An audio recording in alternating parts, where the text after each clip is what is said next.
Hey everybody. Uh, Hope everybody had a great Monday today. Greetings from COVID Central here at Morton Plant Hospital in beautiful Clearwater, Florida once again. So I am very happy to report this evening that I'm feeling better tonight. Hopefully you can tell that my voice is stronger and definitely less short of breath being able to speak tonight. So first of all, once again, I want to thank my amazing medical team here who continue to provide me the best care possible, and I'm forever grateful to my team and my nurses and our staff. Also, thanks to each and every one of you for your continued prayers and support and messages and encouragement. It's such an inspiration, and it means a lot to me. And along those lines, I'm receiving a lot of messages, which I appreciate each and every one of them.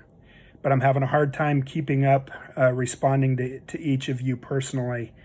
So please know how much I appreciate it, and don't take offense if I don't get you answered back right away. I'm doing my best to respond to as many as possible.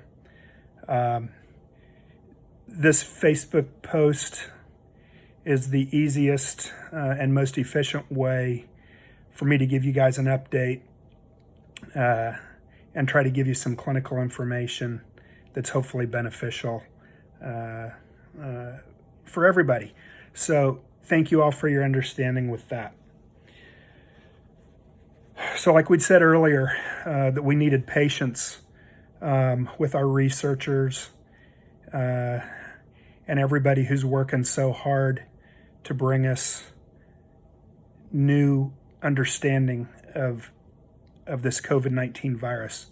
So in case you didn't see the news today, and there's volumes of new exciting information coming out almost hourly, but in case you didn't see this today,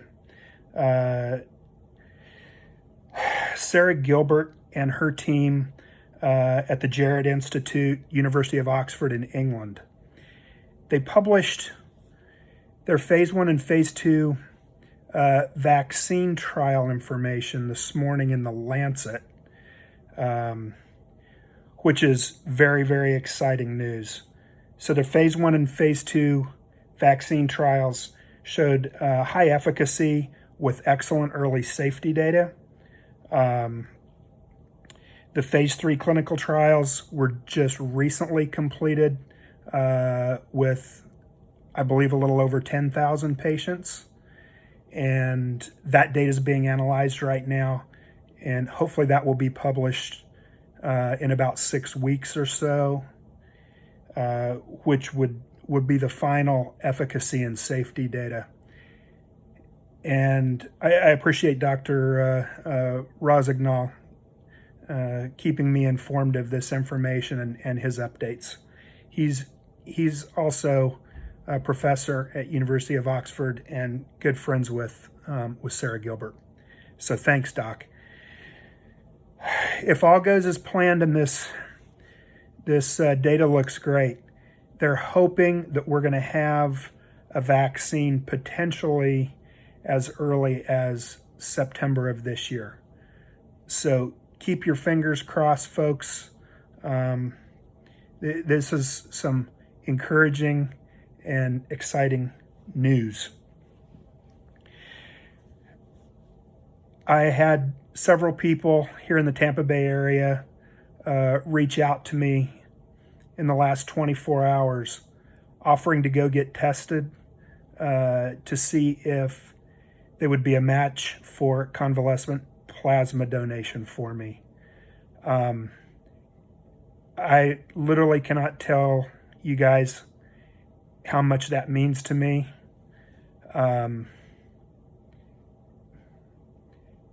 Thank you guys for what you're doing. once again, even if it doesn't benefit me directly, your donations of plasma are going to help somebody else who really needs that, potentially save their life.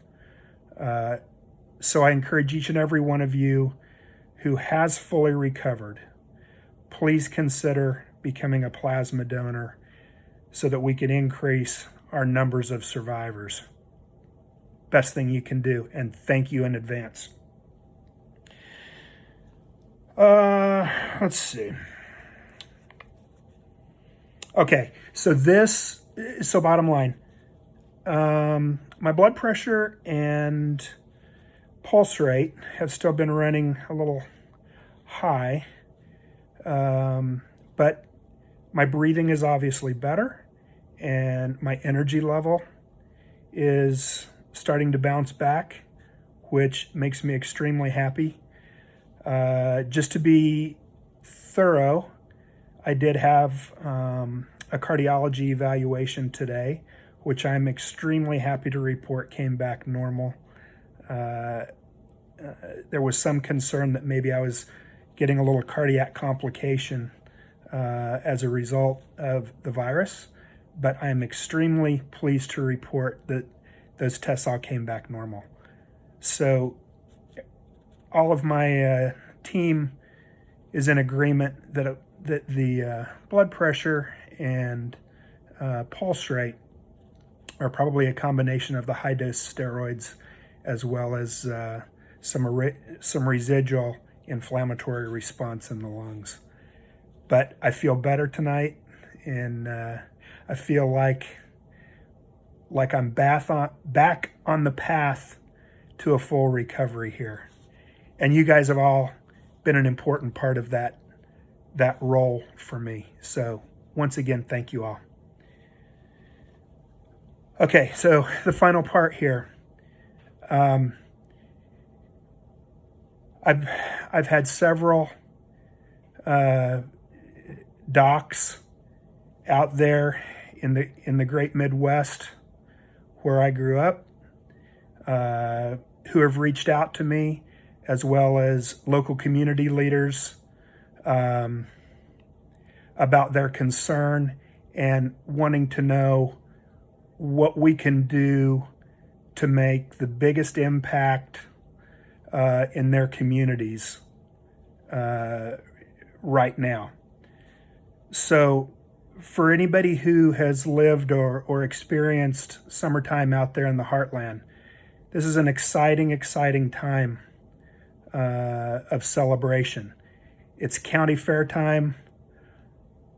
The kids who have worked so hard on their 4-H and FFA and agricultural products, they're excited to show their community what they're learning as young farmers and ranchers.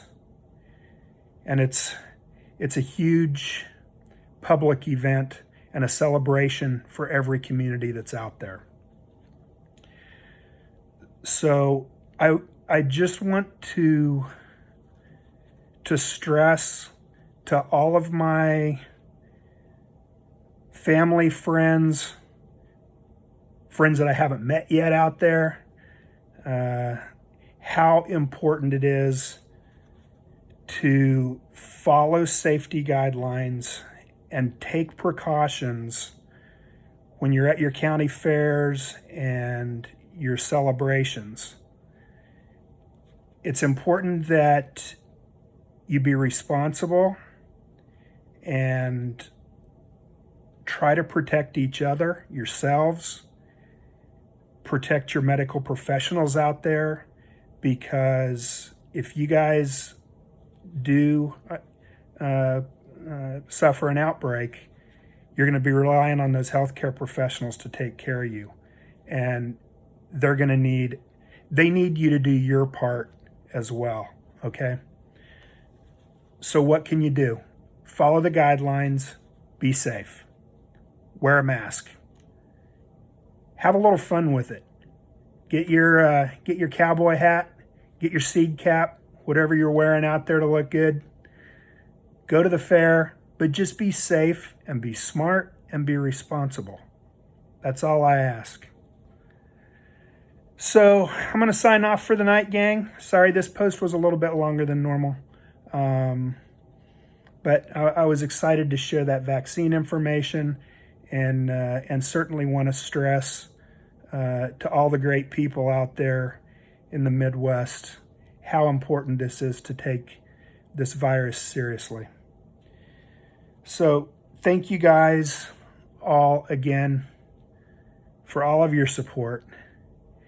And I am feeling better tonight, and certainly feel like I'm going in the right direction and looking forward to a full recovery. So thank you all. Have a great night. Take care of yourselves and take care of each other. We'll talk soon. Bye-bye.